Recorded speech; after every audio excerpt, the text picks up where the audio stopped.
The sign on the wall seemed to quaver under a film of sliding warm water. Eccles felt his eyelids blink over his stare, and the sign burned in this momentary darkness. Time Safari Inc. Safaris to any year in the past. You name the animal, we take you there, you shoot. Warm phlegm gathered in Eccles' throat. He swallowed and pushed it down.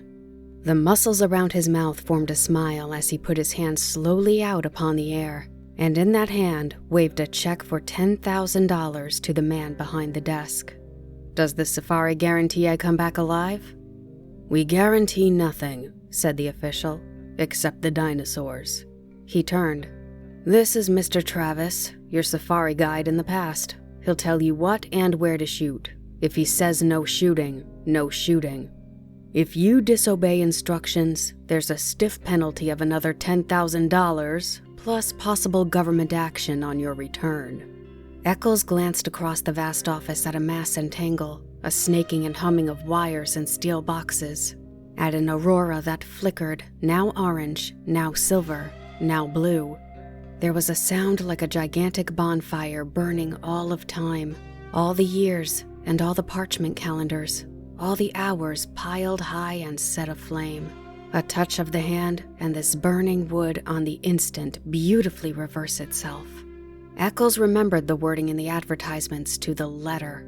Out of chars and ashes, out of dust and coals, like golden salamanders, the old years, the green years, might leap, roses sweeten the air, white hair turn Irish black, wrinkles vanish, all, everything fly back to seed, flee death, rush down to their beginnings. Suns rise in western skies and set in glorious easts. Moons eat themselves opposite to the custom. All and everything cupping one in another like Chinese boxes, rabbits into hats, all and everything returning to the fresh death. The seed death, the green death, to the time before the beginning. A touch of a hand might do it, the merest touch of a hand. Unbelievable, Eccles breathed, the light of the machine on his thin face. A real time machine. He shook his head. Makes you think, if the election had gone badly yesterday, I might be here now running away from the results. Thank God Keith won. He'll make a fine president of the United States. Yes, said the man behind the desk. We're lucky. If Deutscher had gotten in, we'd have the worst kind of dictatorship. There's an anti-everything man for you. A militarist, anti-Christ, anti-human, anti-intellectual. People called us up, you know, joking but not joking. Said if Deutscher became president, they wanted to go live in 1492. Of course, it's not our business to conduct escapes, but to form safaris. Anyway, Keith's president now. All you gotta worry about is shooting my dinosaur. Eccles finished it for him. A Tyrannosaurus Rex, the tyrant lizard, the most incredible monster in history. Sign this release. Anything happens to you, we're not responsible. Those dinosaurs are hungry. Eccles flushed angrily. Trying to scare me. Frankly, yes. We don't want anyone who'll panic at the first shot. 6 safari leaders were killed last year, and a dozen hunters. We're here to give you the severest thrill a real hunter ever asked for. Traveling you back 60 million years to bag the biggest game of all time. Your personal check's still there. Tear it up. Mr. Eccles looked at the check. His fingers twitched. Good luck, said the man behind the desk. Mr. Travis, he's all yours. They moved silently across the room, taking their guns with them toward the machine, towards the silver metal and the roaring light. First a day, and then a night, and then a day, and then a night. Then it was day, night, night. A week, a month, a year, a decade. AD 2025, AD 2019, 1999, 1957. Gone. The machine roared. They put on their oxygen helmets and tested the intercoms. Eccles swayed on the padded seat, his face pale, his jaw stiff. He felt the trembling in his arms, and he looked down and found his hands tight on the new rifle. There were 4 other men in the machine. Travis, the safari leader, his assistant Les Perrance, and 2 other hunters, Billings and Kramer. They sat looking at each other, and the years blazed around them. "Can these guns get a dinosaur cold?" Eccles felt his mouth saying. "If you hit them right," said Travis on the helmet radio. "Some dinosaurs have 2 brains, one in the head, another far down the spinal column. We stay away from those. That's stretching luck. Put your first 2 shots into the eyes if you can. Blind them, and go back into the brain." The machine howled. Time was a film run backward. Suns fled and 10 million moons fled after them. "Think," said Eccles. "Every hunter that ever lived would envy us today. This makes Africa seem like Illinois." The machine slowed. Its scream fell to a murmur. The machine stopped. The sun stopped in the sky. The fog that had enveloped the machine blew away, and they were in an old time. A very old time indeed. 3 hunters and 2 safari heads with their blue metal guns across their knees. "Christ isn't born yet," said Travis. "Moses has not gone to the mountain to talk with God. The pyramids are still in the earth, waiting to be cut out and put up. Remember that. Alexander, Caesar, Napoleon, Hitler, none of them exists." The man nodded. "That," Mr. Travis pointed, "is the jungle of 60,002,055 years before President Keith." He indicated a metal path that struck off into green wilderness, over streaming swamp, across giant ferns and palms. "And that," he said, "is the path laid by Time Safari for your use. It floats 6 inches above the earth. Doesn't touch so much as 1 grass blade, flower, or tree. It's an anti-gravity metal. Its purpose is to keep you from touching this earth of the past in any way. Stay on the path. Don't go off it. I repeat, don't go off for any reason. If you fall off, there's a penalty. And don't shoot any animal we don't okay." "Why?" asked Eccles. They sat in the ancient wilderness. Far birds' cries blew on a wind, and the smell of tar, and an old salt sea, moist grasses, and flowers the color of blood. "We don't want to change the future. We don't belong here in the past. The government doesn't like us here. We have to pay big graft to keep our franchise. The time machine's a finicky business. Not knowing it, we might kill an important animal, a small bird, a roach, a flower even, thus destroying an important link in a growing species." "That's not clear," said Eccles. "All right," Travis continued. "Say we accidentally kill 1 mouse here. That means all the future families of this one particular mouse are destroyed, right? Right? And all the families of the families of the families of that 1 mouse. With a stamp of your foot, you annihilate first 1, then a dozen, then 1,000, 1,000,000, 1,000,000,000 possible mice." "So they're dead," said Eccles. "So what?" "So what?" Travis snorted quietly. "Well, what about the foxes that'll eat those mice to survive? For want of 10 mice, a fox dies. For want of 10 foxes, a lion starves. For want of a lion, all manner of insects, vultures, infinite billions of life forms are thrown into chaos and destruction. Eventually, it all boils down to this. 59 million years later, a caveman, one of a dozen on the entire world, goes hunting wild boar or saber-toothed tiger for food. But you, friend, have stepped on all the tigers in that region by stepping on 1 single mouse. So the caveman starves. And the caveman, please note, is not just any expendable man. No. He's an entire future nation. From his loins would have sprung 10 sons. From their loins 100 sons, and thus onward to a civilization. Destroy this 1 man, and you destroy a race, a people, an entire history of life. It is comparable to slaying some of Adam's grandchildren. The stomp of your foot on 1 mouse could start an earthquake, the effects of which could shake our earth and destinies down through time to their very foundations. With the death of that 1 caveman, 1 billion others yet unborn are throttled in the womb. Perhaps Rome never rises on its 7 hills. Perhaps Europe is forever a dark forest, and only Asia waxes healthy and teeming. Step on a mouse, and you crush the pyramids.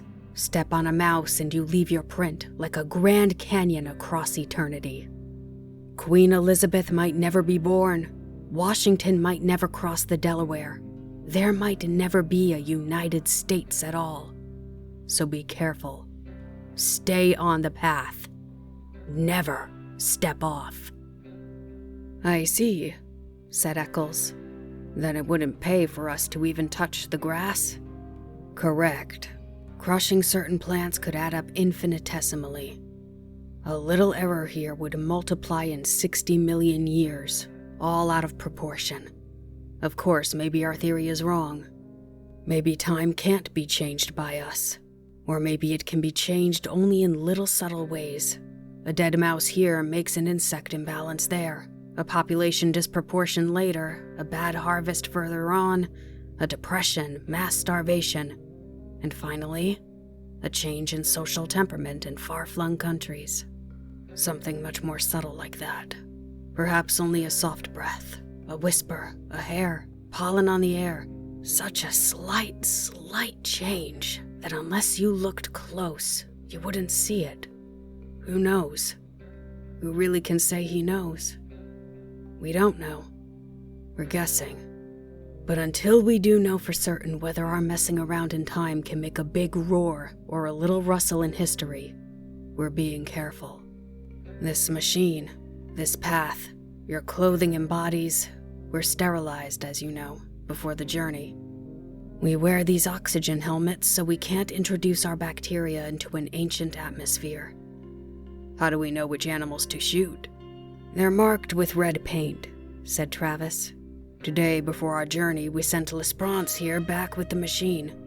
He came to this particular era and followed certain animals. Studying them? Right, said Lesperance. I tracked them through their entire existence, noting which of them lives longest. Very few. How many times they mate? Not often. Life's short. When I find one that's going to die when a tree falls on him, or one that drowns in a tar pit, I note the exact hour, minute, and second. I shoot a paint bomb. It leaves a red patch on his side. We can't miss it. Then, I correlate our arrival in the past so that we meet the monster not more than 2 minutes before he would have died anyway. This way, we kill only animals with no future, that are never going to mate again. See how careful we are? But if you come back this morning in time, said Eccles eagerly, you must have bumped into us, our safari. How did it turn out? Was it successful? Did all of us get through alive? Travis and Lesperance gave each other a look. That would be a paradox, said the latter. Time doesn't permit that sort of mess, a man meeting himself. When such occasions threaten, time steps aside. Like an airplane hitting an air pocket. You felt the machine jump just before we stopped.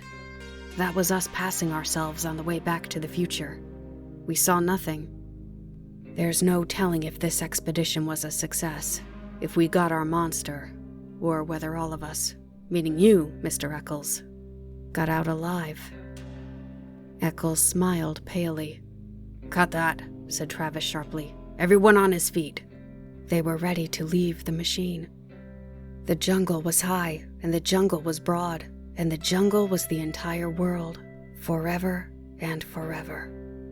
Sounds like music, and sounds like flying tents filled the sky, and those were pterodactyls, soaring with cavernous gray wings, gigantic bats of delirium and night fever. Eccles balanced on the narrow path, aimed his rifle playfully. Stop that, said Travis. Don't even aim for fun, blast you. If your gun should go off. Eccles blushed. Where's our Tyrannosaurus? Lesperance checked his wristwatch. Up ahead. We'll bisect his trail in 60 seconds. Look for the red paint. Don't shoot till we give the word. Stay on the path. Stay on the path. They moved forward in the wind of morning. Strange, murmured Eccles. Up ahead, 60 million years, election day is over. Keith made president, everyone's celebrating.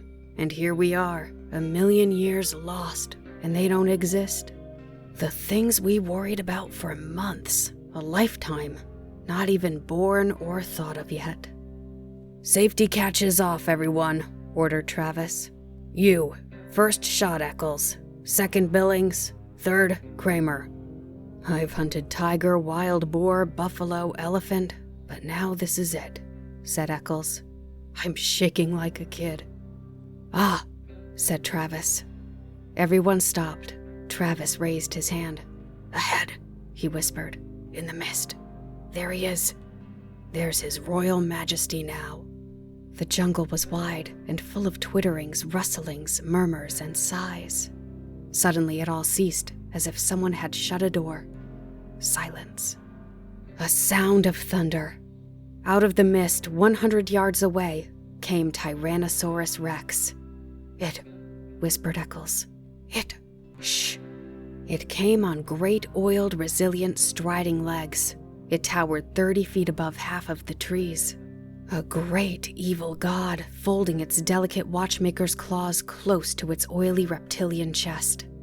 Each lower leg was a piston, 1,000 pounds of white bone sunk in thick ropes of muscle, sheathed over in a gleam of pebbled skin like the mail of a terrible warrior. Each thigh was a ton of meat, ivory, and steel mesh. And from the great breathing cage of the upper body, those 2 delicate arms dangled out front.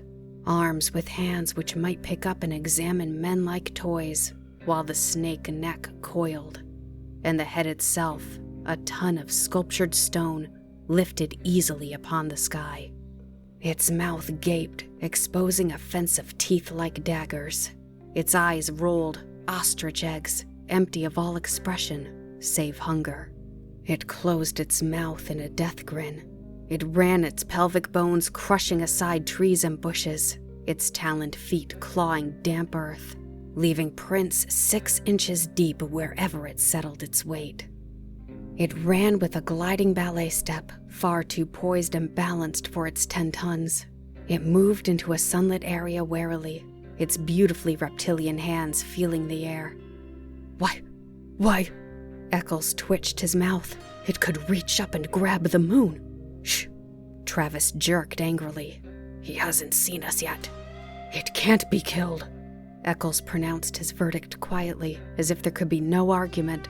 He had weighed the evidence, and this was his considered opinion. The rifle in his hands seemed a cap gun. We were fools to come. This is impossible. Shut up, hissed Travis. Nightmare. Turn around, commanded Travis. Walk quietly to the machine. We'll remit half your fee. I didn't realize it would be this big, said Eccles. I miscalculated. That's all. And now I want out. It sees us. There's the red paint on its chest. The tyrant lizard raised itself. Its armored flesh glittered like 1,000 green coins. The coins, crusted with slime, steamed. In the slime, tiny insects wriggled so that the entire body seemed to twitch and undulate, even while the monster itself did not move. It exhaled. The stink of raw flesh blew down the wilderness. Get me out of here, said Eccles. It was never like this before. I was always sure I'd come through alive. I had good guides, good safaris, and safety. This time I figured wrong. I've met my match and I admit it. This is too much for me to get a hold of. Don't run, said L'Esperance. Turn around. Hide in the machine. Yes. Eccles seemed to be numb. He looked at his feet as if trying to make them move. He gave a grunt of helplessness. Eccles! He took a few steps, blinking, shuffling. Not that way! The monster at the first motion lunged forward with a terrible scream. It covered 100 yards in 6 seconds. The rifles jerked up and blazed fire. A windstorm from the beast's mouth engulfed them in the stench of slime and old blood. The monster roared, teeth glittering with the sun. The rifles cracked again. Their sound was lost in the shriek and lizard thunder. The great level of the reptile's tail swung up, lashed sideways. Trees exploded in clouds of leaf and branch. The monster twitched its jeweler's hands down to fondle at the men, to twist them in half, to crush them like berries, to cram them into its teeth and its screaming throat. Its boulder stone eyes leveled with the men. They saw themselves mirrored. They fired at the metallic eyelids and the blazing black iris. Like a stone idol, like a mountain avalanche, Tyrannosaurus fell. Thundering, it clutched trees, pulled them with it. It wrenched and tore the metal path. The men flung themselves back and away. The body hit, 10 tons of cold flesh and stone. The guns fired. The monster lashed its armored tail, twitched its snake jaws, and lay still. A font of blood spurted from its throat. Somewhere inside, a sack of fluids burst. Sickening gushes drenched the hunters. They stood, red and glistening. The thunder faded. The jungle was silent. After the avalanche, a green peace. After the nightmare, morning. Billings and Kramer sat on the pathway and threw up. Travis and L'Esperance stood with smoking rifles, cursing steadily. In the time machine, on his face, Eccles lay shivering. He had found his way back to the path, climbed into the machine. Travis came walking, glanced at Eccles, took cotton gauze from a metal box and returned to the others, who were sitting on the path. "Clean up." They wiped the blood from their helmets. They began to curse too. The monster lay a hill of solid flesh. Within, you could hear the sighs and murmurs as the furthest chambers of it died, the organs malfunctioning, liquids running a final instant from pocket to sac to spleen. Everything shutting off, closing up forever. It was like standing by a wrecked locomotive or a steam shovel at quitting time, all valves being released or levered tight. Bones cracked. The tonnage of its own flesh, off balance, dead weight, snapped the delicate forearms caught underneath. The meat settled, quivering. Another cracking sound. Overhead, a gigantic tree branch broke from its heavy mooring, fell. It crashed upon the dead beast with finality. There, L'Esperance checked his watch. Right on time. That's the giant tree that was scheduled to fall and kill this animal originally. He glanced at the two hunters. "You want the trophy picture?" "What?" "We can't take a trophy back to the future. The body has to stay here right where it would have died originally, so the insects, birds, and bacteria can get at it, as they were intended to. Everything in balance. The body stays. But we can take a picture of you standing near it." The two men tried to think, but gave up, shaking their heads. They let themselves be led along the metal path. They sank wearily into the machine cushions. They gazed back at the ruined monster, the stagnating mound, where already strange reptilian birds and golden insects were busy at the steaming armor. A sound on the floor of the time machine stiffened them. Eccles sat there, shivering. "I'm sorry," he said at last. "Get up," cried Travis. Eccles got up. "Go out on that path alone," said Travis. He had his rifle pointed. "You're not coming back in the machine. We're leaving you here." L'Esperance seized Travis's arm. "Wait. Stay out of this." Travis shook his hand away. "This fool nearly got us killed. But it isn't that so much, no. It's his shoes. Look at them. He ran off the path. That ruins us. We're forfeit. Thousands of dollars of insurance. We guarantee no one leaves the path. He left it. Oh, what a fool. I'll have to report to the government. They might revoke our license to travel. Who knows what he's done to time, to history." "Take it easy. All he did was kick up some dirt." "How do we know?" cried Travis. "We don't know anything. It's all a mystery. Get out of here, Eccles." Eccles fumbled his shirt. "I'll pay anything. $100,000. Travis glared at Eccles' checkbook and spat. "Go out there.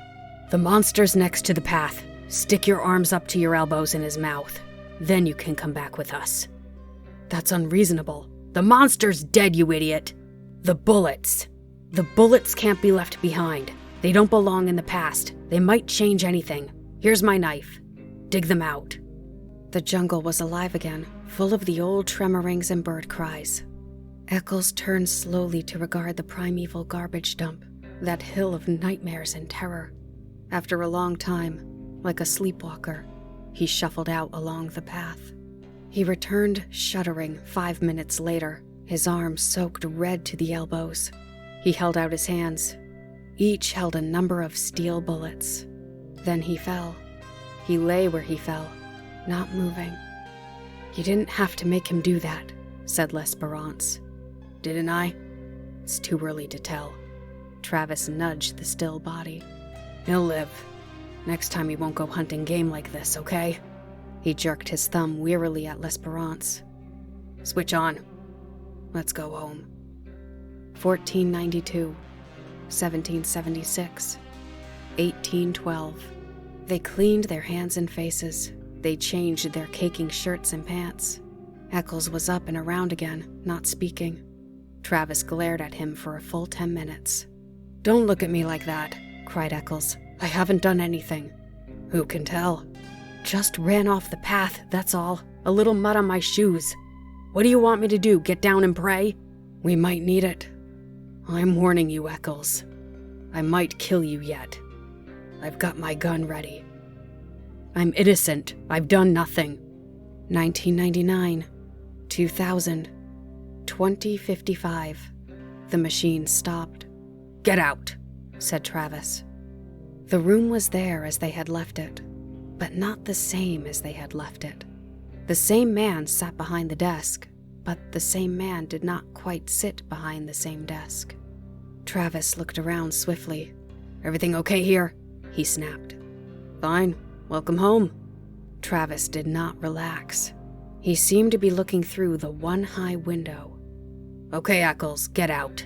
Don't ever come back." Eccles could not move. "You heard me," said Travis. "What are you staring at?" Eccles stood smelling the air, and there was a thing to the air, a chemical taint so subtle, so slight, that only a faint cry of his subliminal senses warned him it was there. The colors, white, gray, blue, orange in the wall, in the furniture, in the sky, beyond the window were... And there was a feel. His flesh twitched, his hands twitched.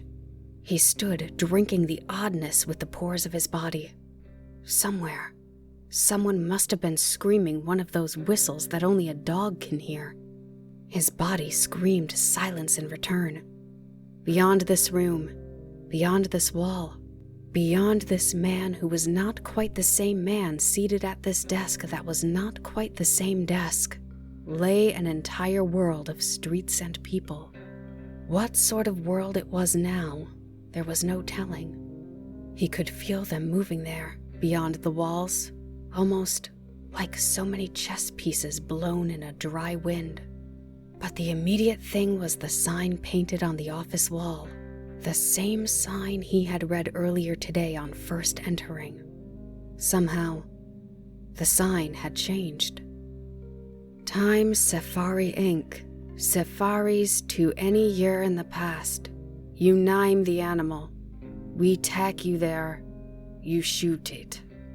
Eccles felt himself fall into a chair. He fumbled crazily at the thick slime on his boots. He held up a clod of dirt, trembling. No, it can't be.